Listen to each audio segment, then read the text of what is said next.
सर्वेभ्यो नमो नमः। आज फिर हम जयपाल शास्त्री संस्कृत चैनल में उपस्थित हैं और आज का हमारा विषय है एचटेट का पाठ्यक्रम। संस्कृत टीजीटी का जो पाठ्यक्रम है वो बहुत ही अच्छा निर्धारित किया हुआ है। इसके लिए शिक्षा बोर्ड के जो अधिकारी हैं वो प्रशंसा के पात्र हैं कि उन्होंने आपको एक निश्चित पाठ्यक्रम उपलब्ध कराया है कि आप इन विषयों को अच्छे प्रकार से गहन अध्ययन कर लेंगे तो आप अपनी परीक्षा में निश्चित रूप से सफल हो पाएंगे। तो मैं आप लोगों को आज का जो हमारा विषय है टीजीटी संस्कृत का पाठ्यक्रम, उसका विस्तृत जानकारी देने जा रहा हूं। आप इसको समझते हुए यदि अपने पाठ्यक्रम को अच्छी प्रकार से गहन अध्ययन कर लेंगे तो आप निश्चित रूप से सफल होंगे। तो आज फिर मैं जयपाल शास्त्री संस्कृत चैनल में आप सभी विद्वानों का हार्दिक अभिनंदन करता हूँ। एचटेट पाठ्यक्रम टीजीटी संस्कृतम। जो हमारा टीजीटी का पाठ्यक्रम है उसको 5 भागों में बांटा गया है और प्रत्येक भाग 15-15 अंकों का है। इसका जो मूल है वो मूल तो रहेगा आपका जो 6ठी से लेकर के +2 तक का पाठ्यक्रम है वो इसका मूल रहेगा, लेकिन उसको आधार मानते हुए आपका जो स्तर है, लेवल है, वो आपका पीजी लेवल तक का रहेगा, लेकिन आपका मूल यही रहेगा। तो एचटेट पाठ्यक्रम टीजीटी संस्कृतम प्रथमो भागः बहुविकल्पीय प्रश्नः। इसमें आपकी जो पुस्तकें हैं जो है रुचिरा प्रथम भाग, द्वितीय भाग, तृतीय भाग। जो रुचिरा है आपकी जैसे 6ठी, 7वीं और 8वीं, इसकी ये पुस्तकें आपके आधार रहेंगे। दूसरा शेमुसी प्रथमो भागः। शेमुसी आपके जो 9वीं और 10वीं में लगती है, तो ये 2 किताबें आपकी मूल रहेंगे, आधारभूत रहेंगे। और आपने देखा होगा कि प्रथमो भागः ये शब्द ही एक बार एचटेट में आया हुआ है। तो ये उसने पूछा कि ये किस सूत्र का उदाहरण है। यदि एस का निशान आ जाए तो अतोरोर प्लुताद प्लुते, और यदि प्रथमो भाग है एस का निशान ना हो तो वो आपका हसीच का उदाहरण होगा। सेमुसी द्वितीय भाग है, अब यहाँ पर भी द्वितीय भाग आ गया, ये प्रथमो भाग था तो ये भी हसीच का उदाहरण है। अब इसका ये जो है द्वितीय भाग है ये 15 अंक का है। संध्या प्रकरणतः सामान्य प्रश्नः सूत्रम अधिकृत्य। आपने जो संज्ञा प्रकरण किया है वो संज्ञा प्रकरण सूत्र सहित है। जैसे हलंत्यम, अंत में जो आने वाले जो आपके प्रत्याहार हैं उनकी इच संज्ञा, लेकिन वो व्यंजन, प्रत्यय के अंत में आने वाले व्यंजनों की इच संज्ञा करने वाला सूत्र है हलंत्यम। तस्य लोपः, जैसे ही हलंत्यम इच संज्ञा करेगा तो इच संज्ञा का फल क्या होता है? लोप होना। तो यहाँ पर फिर तस्य लोपः, जिसकी भी इच संज्ञा होगी उसका लोप कर देगा। अदर्शनम लोपः, प्रसक्तस्य अदर्शनम लोपः। प्रसक्त का अर्थ होता है विद्यमान। आपके एचटेट में ये लाइन दी हुई है। प्रसक्तस्य का क्या अर्थ है? अर्थात अदर्शन जो लोप है, अदर्शनम लोप है, वो क्या कहलाएगा? तो प्रसक्तस्य जो विद्यमान है उसकी लोप अर्थात अदर्शन संज्ञा हो जाएगी, वो दिखाई नहीं देगा। अज्झलौ, अच और झल ये दोनों आदिरंतेन सहिता, आदि, अंत और मध्य में जिनकी गणना होगी वो प्रत्याहार कहलाएंगे। और ये जो सूत्र है ये आपके एचटेट में काफी बार पूछा गया है, प्रत्याहार संज्ञा करने वाला सूत्र। तो आदिरंतेन सहिता ये आपके प्रत्याहार संज्ञा करने वाला सूत्र है। उदात्तः, उदात्त संज्ञा है। उच्चैरुदात्तः, तालु आदि के ऊर्ध्व भाग से, ये शब्द ध्यान रखना, ऊर्ध्व भाग से निष्पन्न होने वाले जो अच हैं, स्वर हैं, उनकी उदात्त संज्ञा करने वाला सूत्र है उच्चैरुदात्तः।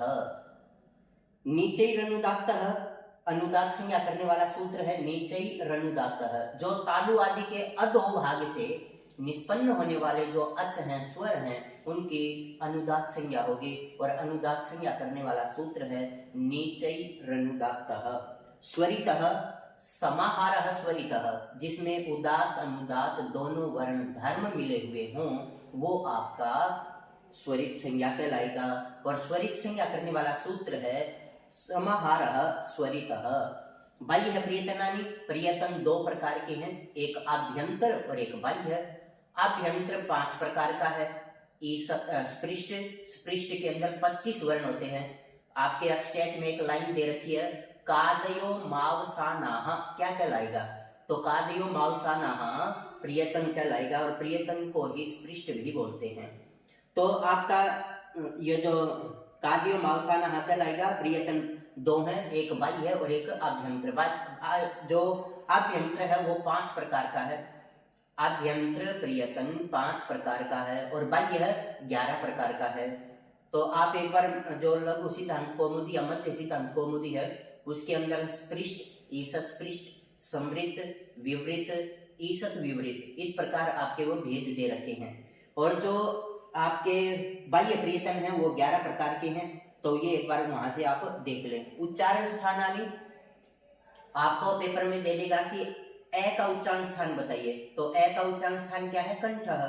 तो आप जो सूत्र दे रखे हैं, ए कु है विसर्जनीय नाम कंठः, ई चूयसा नाम तालु, री टुरसा नाम मूर्धा, लरी तुलसा नाम दंतः, उपपद्धमानिया नाम ओष्ठः, एदैतोः कंठतालु, ओदौतोः कंठोष्ठम, वकारस्य दंतोष्ठम। इस तरह से आपके ये उच्चारण स्थान दे रखे हैं। तो आप उच्चारण स्थानों का भी अच्छी प्रकार से गहन अध्ययन करें, जो आपके हर बार अचटेक में पूछा जाता है। फिर आपका ये दूसरा भाग, ये दूसरा प्रश्न है संधि प्रकरणतः त्रिषु संधिषु सामान्य प्रश्नः। अब आपको ये जो सामान्य प्रश्न आएंगे ये सूत्र सहित ही पूछे जाएंगे। कोई भी शब्द दे देगा, जैसे सन्नच्युतः, ये आपका नमो हर्षवादचि गमुण नित्यम, सुगणीसः, नमो हर्षवादचि गमुण नित्यम, प्रत्यंग आत्मा, किस सूत्र का उदाहरण है? नमो हर्षवादचि गमुण नित्यम। इस तरह से आपके वो प्रश्न पूछे जाएंगे। तो आप ध्यान दें कि तीनों संधियों को भी आप अच्छी प्रकार से कर लें। जैसे आपका स्तोष्टुनाष्टु है या स्टुनाष्टु है, चक्रीन ढोक से, ये आपका स्टुनाष्टु का उदाहरण है और ये काफी बार आपके अचटेट में भी आ चुका है। और सारंगिन जयः, सारंगिन प्लस जयः, ये आपका स्तोष्टुनाष्टु का उदाहरण है। वागी सह, वाक प्लसी सह, जलाम जसवंते का उदाहरण है।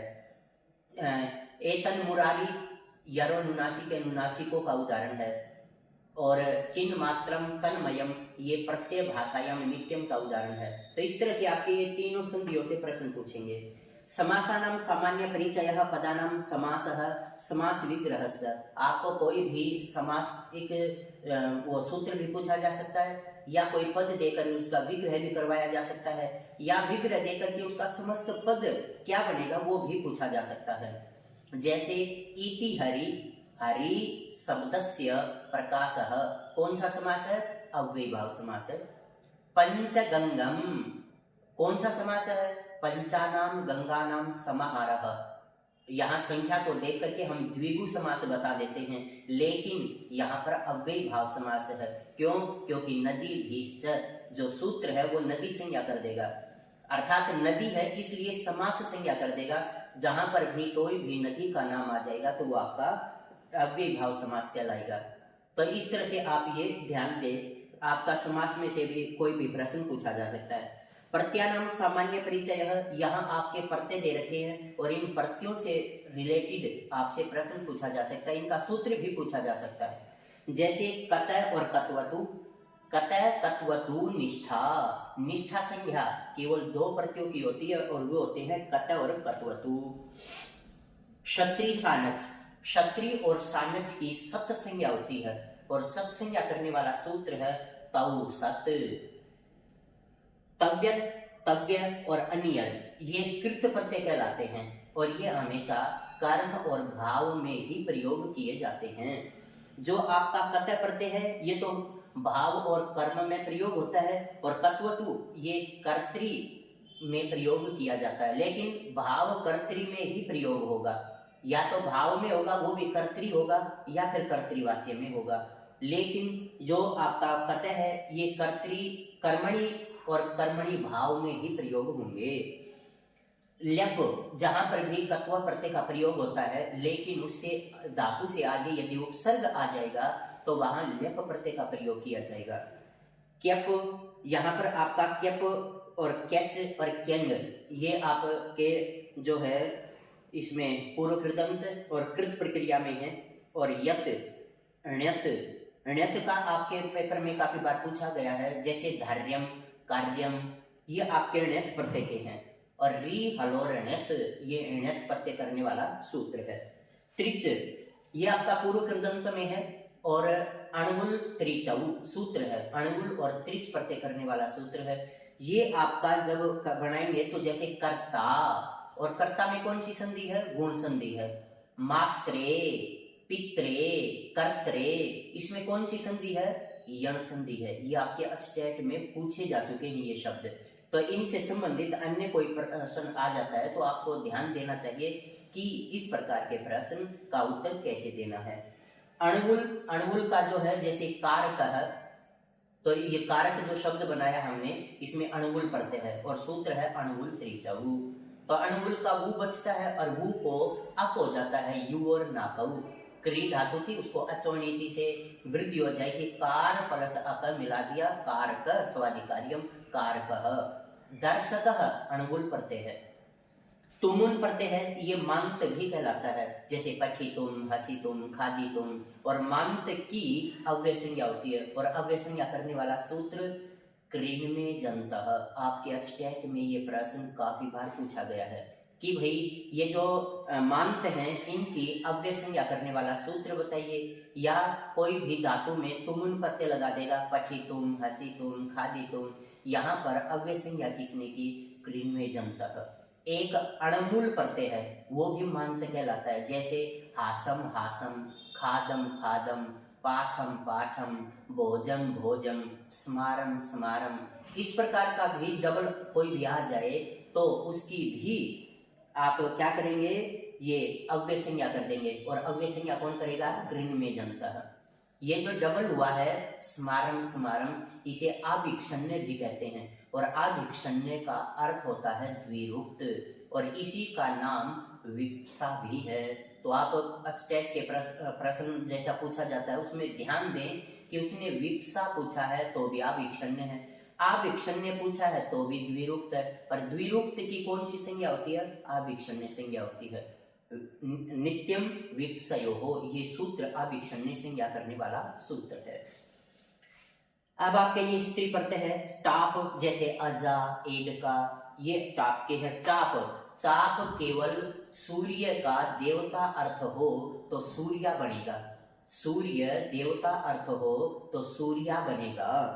और यदि मानुषीय अर्थ होगा तो नीस बन जाएगा और उसका रूप बनेगा सूरी। तो इस तरह से ये टाप, चाप, डाप, नीप, नीस, नीन, अर्थात जैसे तिदंत है कुरुचरः, कुरुचरी, तो नीप प्रत्यय होगा।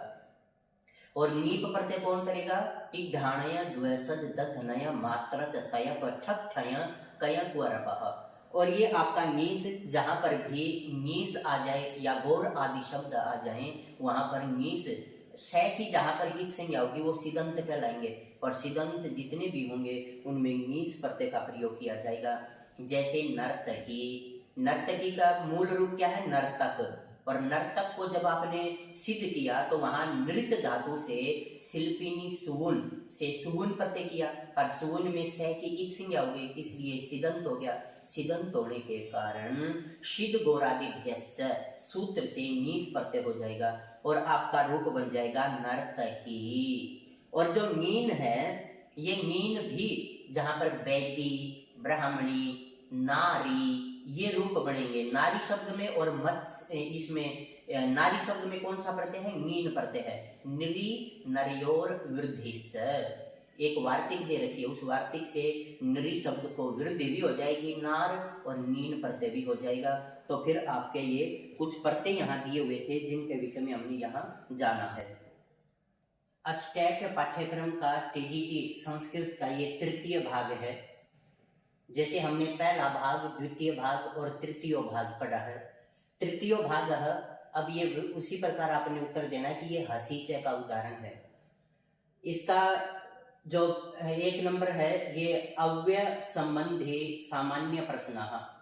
इसमें आपके अव्यय संबंधी सामान्य प्रश्नों का जो है प्रश्न पत्र आएगा, उसके अंदर ये अव्यय लिखे हुए हैं। अत्र, अद्य, इतः, इत्थम, इदानीं, शनैः, ऊचैः, नमः, कथम, कदापि, यद्यपि, यथा, तथा, खलु, धिक्, प्रातः, किम, किमर्थम, यतः, कुतः। इन सब की अव्यय संज्ञा करने वाला सूत्र है स्वरादि निपातम अव्ययम। और जैसे ही आप अव्यय संज्ञा करेंगे तो आपका अव्ययादाप सुपः वो सुबंत का लोप कर देगा। तो आप ध्यान रखें, आपके अचटेट में एक बार शनैः, ऊंचैः ये प्रश्न पूछे हुए हैं और उसने ये कहा है कि इनमें जैसे ऊंचैः, नीचैः की अव्यय संज्ञा कौन करेगा। तो आप ये ध्यान रखें कि आपका जो स्वरादि निपातम अव्ययम है वो आपकी यहाँ पर इन सभी की अव्यय संज्ञा करने वाला सूत्र है। आपको आप ध्यान दें। और मांत और एजंत की अव्यय संज्ञा करने वाला सूत्र है क्रिन में जंत है। कत्वा, तोसुन और कसुन की अव्यय संज्ञा करने वाला सूत्र है कत्वा, तोसुन, कसुनः। तद्धितस् सर्व विभक्ति की अव्यय संज्ञा करने वाला सूत्र है तद्धितश्च सर्व विभक्ति ही। और अव्यय भाव समास में अव्यय संज्ञा करने वाला सूत्र है अव्यय भावश्च। और फिर जो सुबंत है उसका लोप करने वाला सूत्र है अव्ययादाप सुपः। इस तृतीय भाग का दूसरा प्रश्न है उपसर्ग संबंधी प्रश्न। आपके 22 उपसर्ग हैं। आपके पेपर में ये प्रश्न काफी बार पूछा गया है कि क्रिया के साथ उपसर्गों का संज्ञा अर्थात उपसर्ग संज्ञा करने वाला सूत्र कौन सा है। तो आपका सूत्र है उपसर्गाः क्रिया योगे। तो उपसर्ग कितने हैं? 22। पर, प्रा, अप, सम, अनु, अव, निस, निर, दुस, दुर, वि, आंग, प्रति, परि, अधि ये आपके उपसर्ग हैं। और सुबंत कितने हैं? 21। उपसर्ग कितने हैं? 22। अब ये आपका कारकों से संबंधित प्रश्न है। कारक सूत्राणाम सामान्य परिचय वाक्य प्रयोगश्च। इसके अंदर आपका सूत्र भी पूछा जा सकता है। कोई वाक्य देकर ये भी पूछा जा सकता है कि ये शुद्ध है या अशुद्ध है। तो आपको कोई वाक्य दे देगा और ये कह देगा कि ये बताइए किस सूत्र का उदाहरण है। तो उसके जो मुख्य मुख्य सूत्र हैं जैसे प्रातिपदिकार्थ, लिंग परिमाण, वचन मात्रे प्रथमा। प्रातिपदिकार्थ जैसे ज्ञानम, श्रीः। लिंग परिमाण तटः, तटी, तटम। परिमाण एक द्रोणो, बृहिः। वचन मात्र का एकम, द्वे, बहवः। और मात्र शब्द का अर्थ होता है सामान्य। इन सभी अर्थों में प्रथमा विभक्ति होगी और प्रथमा विभक्ति करने वाला सूत्र है प्रातिपदिकार्थ, लिंग परिमाण, वचन मात्रे प्रथमा। और एक प्रथमा विभक्ति करने वाला सूत्र है संबोधनेच। और संबोधन का दूसरा नाम संबुद्धि है और संबुद्धि में प्रथमा विभक्ति होती है और सूत्र है संबोधने च। कर्तुरीप्सितमं कर्म। इप्सित की कर्म संज्ञा होती है और कर्म संज्ञा करने वाला सूत्र है कर्तुरीप्सितमं कर्म। और जिसकी भी कर्म संज्ञा हो जाएगी उसके अंदर दूसरी विभक्ति होगी और सूत्र है कर्मणि द्वितीया। यहाँ ये इप्सित अभीष्ट का बताया है, लेकिन अनिप्सित की भी कर्म संज्ञा होती है।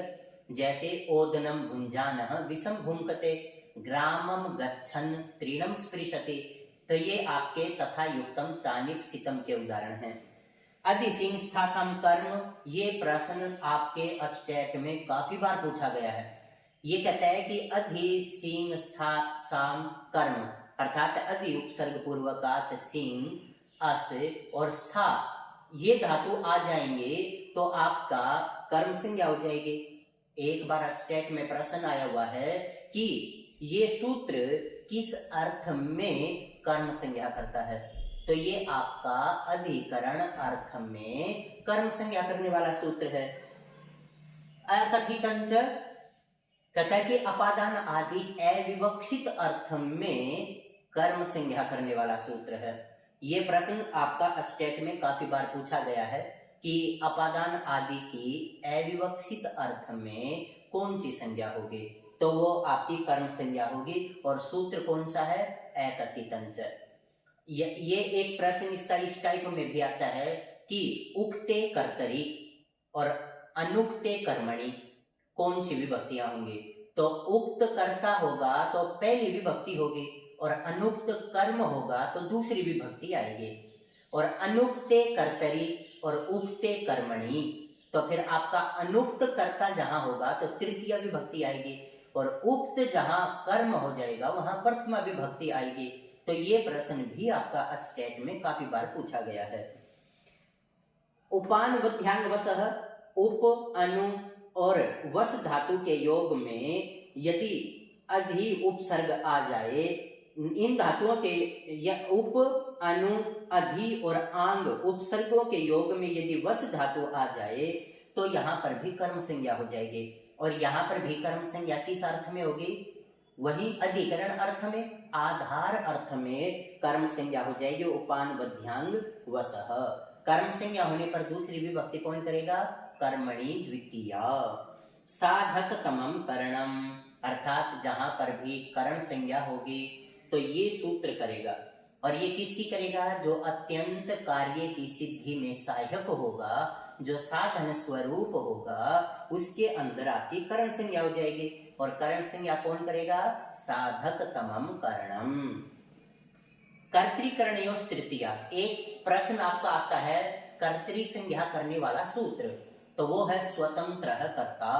यहाँ पर आपका ये पिछले अस्टेट में प्रश्न आया हुआ है कि स्वतंत्र कर्ता क्या कार्य करता है, तो वो आपका क्या काम करेगा?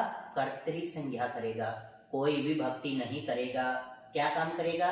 कर्तरी संज्ञा करेगा।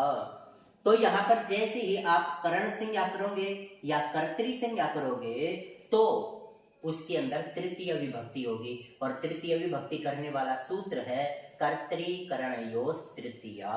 तो ये सूत्र आपकी तृतीय विभक्ति कर देगा। अपवर्गे तृतीया, कालाध्वन और अत्यंत संयोगी, कहता है कि काल और मार्ग का अत्यंत संयोग होने पर दूसरी विभक्ति आएगी। मासम कल्याणी, मासम अधीते, क्रोशम कुटिला नदी, क्रोशम गिरिहि। इस प्रकार ये क्या है? दूसरी विभक्ति है। लेकिन जहां पर भी मार्ग और काल का अत्यंत संयोग हो और फल की प्राप्ति हो जाए वहां तृतीय विभक्ति होगी, और सूत्र है अपवर्गे तृतीया। जैसे अहन्ना, क्रोशेन वा अधीतो, अनुवाकोधीतः, एक दिन में या एक जो कोष भर है उसमें उसने एक अनुवाक पढ़ लिया, तो यहाँ अनुवाक पढ़ने का फल उसे मिल गया, इसलिए यहाँ आपकी तृतीय विभक्ति हो जाएगी। और सूत्र है अपवर्गे तृतीया। ये नांग विकारः, ये नांग विकार अर्थात जिस अंग से विकार उत्पन्न हो वहां आपकी तृतीय विभक्ति होगी, और सूत्र है ये नांग विकारः। जैसे अक्षणाकाणः, हस्तेन लुंजः, पादेन खंजः, और आपका सिरसा खलवाटः, ये सारे के सारे उदाहरण ये नांग विकार के हैं। सहयुक्ते अप्रधाने, कहता है कि सह के योग में जो अप्रधान है उसमें तृतीय विभक्ति आ जाएगी। जैसे पिता पुत्रेण सह आगतः, तो ये आपका सहयुक्ते अप्रधानी का उदाहरण है। कर्मणा यम अभिप्रेति ससंप्रदानम, कर्म के द्वारा जिसका अत्यंत अभिप्रेत होगा वहां पर संप्रदान संज्ञा हो जाएगी। और संप्रदाने चतुर्थी, विप्राय गाम ददाति, ये इसका उदाहरण है। लेकिन एक आपका और आता है यहाँ पर, क्रिया यम अभिप्रेति सोपि संप्रदानम पत्ते सेते। तो ये जो पत्ते सेते है ये आपका काफी बार अस्टेट में भी पूछा गया है। तो यहाँ आपका ये बन जाएगा, जहां कर्मणा यम अभिप्रेति स संप्रदानम ये आएगा वहां आपका विप्राय गाम ददाति, और क्रिया यम अभिप्रेति सोपि संप्रदानम होगा तो पत्ते सेते, पत्ते में चतुर्थी विभक्ति है, पति के लिए सोना। रुच्यर्थानाम प्रियमाणः, जहां पर भी कोई अच्छी प्रिय होगी, रुचिमान होगी, वहां पर चतुर्थी विभक्ति हो जाएगी। जैसे रामाय मोदकम रोचते, तो यहाँ पर भी रुच धातु का प्रयोग होगा। वहीं पर जो चीज अच्छी जिसको लगेगी उसमें चतुर्थी। अब राम को लड्डू अच्छे लग रहे हैं तो रामाय मोदकम रोचते। अब यहाँ पर कर्तृपद क्या है? मोदक। क्यों? क्योंकि क्रिया का करने वाला, अच्छा लगने वाला, ये काम करने वाला है वो मोदक है। तो यहाँ पर यदि आप इसको बहुवचन कर देंगे रामाय मोदकानी रोचन्ते, तो जैसे क्रिया आपकी बहुवचन में आ गई, तो इसका मतलब जो मोदक शब्द है ये आपका कर्तृपद है। ये एक बार प्रश्न आपका अचकेट में पूछा जा चुका है। क्रुद्ध द्रुहेर्ष्यार्थानाम यम प्रति कोपः, जिसके ऊपर क्रोध किया जाए उसमें चतुर्थी विभक्ति आएगी। जैसे गुरु शिष्याय क्रुध्यति, क्रुद्ध धातु का प्रयोग है। द्रुह जैसे दुष्ट सज्जनाय द्रुह्यति, दुष्ट सज्जनाय ईर्ष्यति, दुष्ट सज्जनाय असूयति। तो इन अर्थों में यदि ये धातु साक्षात प्रयोग कर दी जाएंगे तो जिसके ऊपर क्रोध किया जाएगा उसमें चतुर्थी विभक्ति होगी। लेकिन यदि आप क्रुद्ध धातु को क्रोध शब्द बनाकर क्री का प्रयोग कर देंगे तो सप्तमी विभक्ति आ जाएगी। जैसे गुरु शिष्य क्रोधम करोति। लेकिन यदि क्रुद्ध धातु के आगे कोई भी उपसर्ग आ जाएगा तो वहां पर जिसके ऊपर क्रोध करेंगे, यहाँ साक्षात क्रुद्ध धातु का प्रयोग था तो चतुर्थी, क्रुद्ध को आपने शब्द बना करके और क्री धातु का प्रयोग कर दिया तो सप्तमी। लेकिन यदि क्रुद्ध धातु से आगे कोई भी उपसर्ग आ जाएगा तो जिसके ऊपर क्रोध किया जा रहा है उसमें द्वितीय विभक्ति आ जाएगी। जैसे गुरु शिष्यम अभिक्रुध्यति, ये आपके अचकेट में एक प्रश्न आया हुआ है कि गुरु शिष्यम संक्रुध्यति। तो आप ये ध्यान दें, यदि क्रुद्ध धातु से आगे उपसर्ग आ जाएगा तो दूसरी विभक्ति होगी, और यदि सीधा क्रुद्ध धातु का प्रयोग करेंगे तो चतुर्थी विभक्ति का प्रयोग होगा। ध्रुवम अपाय अपादानम, जहां पर भी कोई स्थिर वस्तु है उससे कोई अलग होना पाया जाए तो उसकी अपादान संज्ञा हो जाएगी। आपके स्टेट में एक प्रश्न आया हुआ है कि अपाय किसे कहते हैं, अर्थात अलग होना। अपाय का अर्थ क्या है? अलग होना, तो उसकी अपादान संज्ञा। और अपादाने पंचमी भेत्रार्थानाम भय हेतु, जहां पर भी भी धातु का त्रा धातु का प्रयोग हो जाएगा और भय अर्थ वाली होंगे तो वहां पर पंचमी विभक्ति होगी। जैसे रामः सिंहात् बिभेति त्रायते, जनि कर्तुः प्रकृतिः, जहां से भी किसी का उद्गम स्थल बतलाया जाए, प्रकृति जहां से जिसका जन्म हो वहां पर जनि कर्तुः प्रकृतिः। जैसे ब्रह्मणः प्रजाः प्रजायन्ते, ये प्रश्न आपका स्टेट में काफी बार पूछा गया है। ब्रह्मणः प्रजाः प्रजायन्ते, ये उदाहरण किस सूत्र का है? तो आप बताएंगे कि जनि कर्तुः प्रकृति का उदाहरण है। और जहां पर उद्गम स्थल बतलाया जाए वहां पर भुवः प्रभवः सूत्र काम करेगा। जैसे गंगा हिमालयात् प्रभवति, गंगा हिमालय से निकलती है, तो यहाँ पर जहां पर भी जन्म दिखाया जाए जनि कर्तुः प्रकृति ही, जहां पर उद्गम स्थल दिखाया जाए वहां भुवः प्रभवः। और आधारोधिकरणम, जहां पर भी आधार होगा उसकी अधिकरण संज्ञा हो जाएगी। और अधिकरण के तीन भेद होते हैं, औपसेलेसिक, इसी को आध्यात्मक भी कहते हैं, एक विषयात्मक है और एक अभिव्यापक है। जैसे छात्र आसंदे उपविशति, तो जहां पर भी जिस वस्तु को जितने स्पेस की जरूरत हो वो उतना ही ग्रहण करे तो वहां पर आपका आध्यात्मक का उदाहरण होगा। जैसे ये लेखनी है, मैंने हाथ पे रखी तो इसने इसको जितनी जरूरत थी इसने उतना ही स्थान ग्रहण किया है, इसलिए ये आध्यात्मक का उदाहरण है। मोक्ष से इच्छा अस्ति, मोक्ष किसी ने देखा नहीं है, तो ये क्या है? केवल एक विषय मात्र है, तो ये विषयात्मक का उदाहरण हो जाएगा। तिलेषु तैलम अस्ति, ये क्या है? तिल के अंदर, पूरे के अंदर तेल है, इसलिए ये अभिव्यापक का उदाहरण हो जाएगा। और शरीरे अस्मिन् आत्मा अस्ति, ये आपका अस्टेट में भी आया हुआ प्रश्न है, तो ये भी आपका अभिव्यापक का उदाहरण है। शरीरे अस्मिन् आत्मा अस्ति, तो ये आपका किसका उदाहरण है? ये आपका अभिव्यापक का उदाहरण होगा। यतश्च निर्धारण, जहाँ पर निर्धारण किया जाए वहाँ पर भी आपकी सप्तमी और षष्ठी विभक्ति आ जाएगी। जैसे कविषु कालिदासः, कालिदासः कविषु कविनाम व कालिदासः श्रेष्ठः। यस्य च भावेन भाव लक्षणम, जहाँ पर एक क्रिया के समाप्त होने पर दूसरी क्रिया का होना पाया जाए वहाँ आपके सप्तमी विभक्ति आ जाएगी। जैसे गोसु दुह्यमानासु गतः, यहाँ गाय के दूहते हुए चला गया, तो वहाँ दूहने की क्रिया भी चल रही थी और यहाँ फिर जाने का काम भी हो गया। तो इस तरह से ये आपके कारक के सूत्र थे और अस्टेट में किस तरह से पूछा जा सकता है वो हमने विस्तार से इनके विषय में जाना है। अस्टेट पाठ्यक्रम टीजीटी संस्कृत का ये चतुर्थ भाग है। इसके अंदर चतुर्थो भाग है। यदि किसी सूत्र का उदाहरण पूछ लिया जाए तो किसका है? हसीचे का। इसका जो चतुर्थ भाग है, इसका पहला प्रश्न है छंदांश।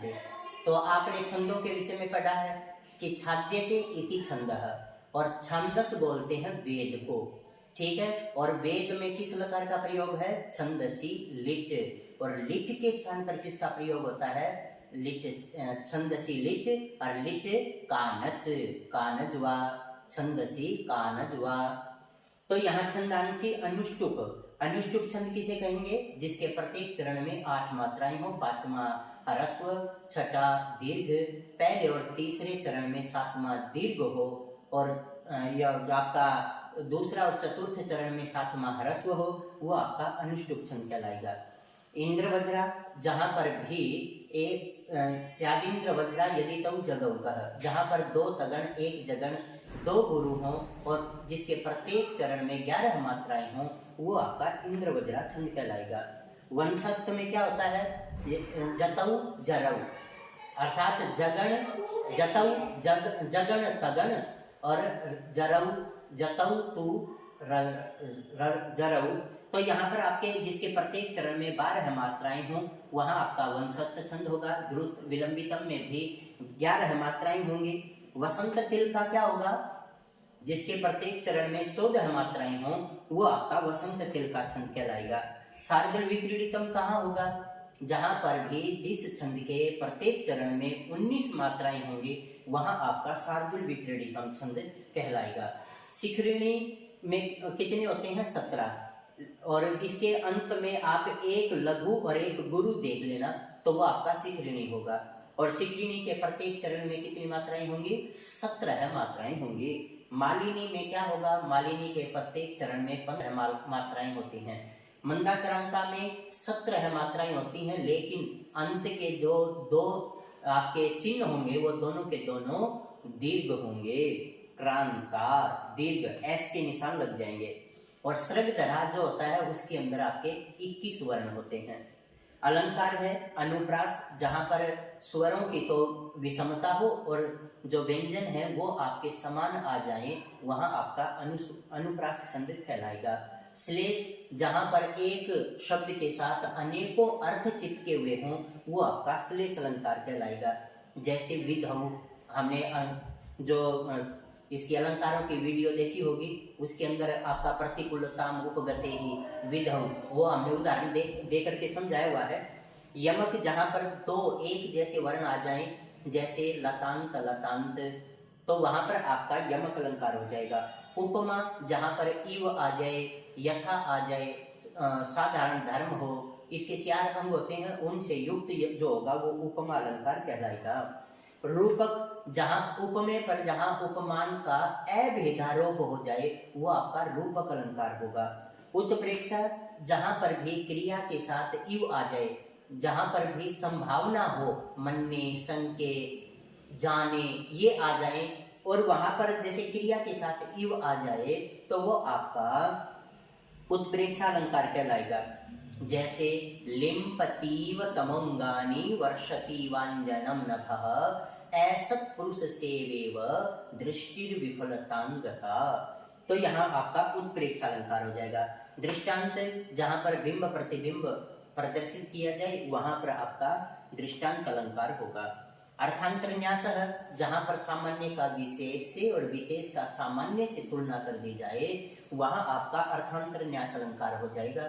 जैसे गुणानामेव दौरात्म्यात् दूरी ध्रुयो नियुज्यते असंजात किणस्कंधः सुखम स्वपीति गौरगलिः। तो यहाँ पर सामान्य और विशेष का तुलना होने के कारण अर्थांतरन्यास अलंकार है। संदेह, कहीं पर भी आपको उपमेय और उपमान का संदेह प्रदर्शित किया जाए, वहां पर संदेह अलंकार हो जाएगा। श्लेष, ये भ्रांतिमान, कहीं भ्रांति हो जाएगी तो वहां आपका भ्रांतिमान अलंकार हो जाएगा। निदर्शना, जहां पर ऐसा दिखाया जाए कि भाई ये सामान्य से किसी विशेष वस्तु का वो प्रदर्शन कर रहा है, तो वहां आपका निदर्शन अलंकार होगा। जैसे क्व सूर्य प्रभवो वंशः क्व च अल्प विषया मतिः तितिर्षुर दुस्तरम मोहाद उड्डूपे नास्मि सागरम। तो यहाँ कालिदास ने क्या कहा है कि मैं छोटी सी बुद्धि से इस विशाल रघुवंश का उसी प्रकार वर्णन करने जा रहा हूँ जिस प्रकार कोई छोटी सी नाव से इस विशाल समुद्र को तैरने का प्रयास कर रहा हो, तो वहां आपका निदर्शन अलंकार हो जाएगा। अब ये क्या है, कवियों का परिचय। महाकवि जो है वो कालिदास है, भारवी है, श्रीहर्ष है, माघ है, वाल्मीकि है, वेद व्यास है। तो इनके द्वारा लिखी गई कौन कौन सी रचनाएं हैं, उनका पूरा परिचय आपसे पूछा जा सकता है, इसका काल पूछा जा सकता है, इसका निवास स्थान पूछा जा सकता है, और किस राजा के आश्रय में रहे हैं, ये आपसे पूछे जा सकते हैं। गद्य कवयः, अब आपके प्रश्न जो एचटेट की परीक्षा होती है उसमें ये प्रश्न काफी बार आता है कि इनमें से गद्य कवि कौन सा है, तो आपका दंडी, सुबंधु, बाणभट्ट, अंबिका दत्त व्यास। दंडी है जैसे काव्यादर्श लिखा है, सुबंधु है वासवदत्ता लिखा है, बाणभट्ट है कादम्बरी लिखी है, अंबिका दत्त व्यास है शिवराज विजयम लिखा है। तो शिवराज विजय जो है एक उपन्यास की दृष्टि में आता है और इसमें 12 निश्वास हैं। जो आपके नीति कवि हैं वो भर्तृहरि है। अब भर्तृहरि में हम जो पढ़ रहे हैं, और भर्तृहरि की जैसे हमने 5 वीडियो डाली हुई हैं, उनमें से आपका कोई भी सूक्ति भी पूछी जा सकती है। जैसे काफी बार वो सूक्ति आई है, विवेक भ्रष्टा नाम तो शतमुखः विनिपातः। तो आपके वो हमने जो पढ़ा है ना उसके अंदर जो वीडियो बनाकर डाली हुई है एचटेट की, उसको आप जरूर देख लें। तो भर्तृहरि पंडित विष्णु शर्मा, भर्तृहरि ने त्रिशतक लिखा है और उसके अंदर 3 शतक हैं, वैराग्य, श्रृंगार और नीति। और प्रत्येक शतक जो नीति है, वैराग्य है, श्रृंगार, उनमें 100 श्लोक है, इसलिए वो त्रिशतक कहलाता है। पंडित विष्णु शर्मा ने पंचतंत्र की रचना की है, उसमें 5 तंत्र हैं। आप 5 तंत्रों का क्रम से जरूर याद कर लें कि पहला क्या है, मित्र संप्राप्ति, मित्र लाभ, काकोलूकीयम, मित्र लब्ध प्रणाशः और अपरीक्षित कारकम।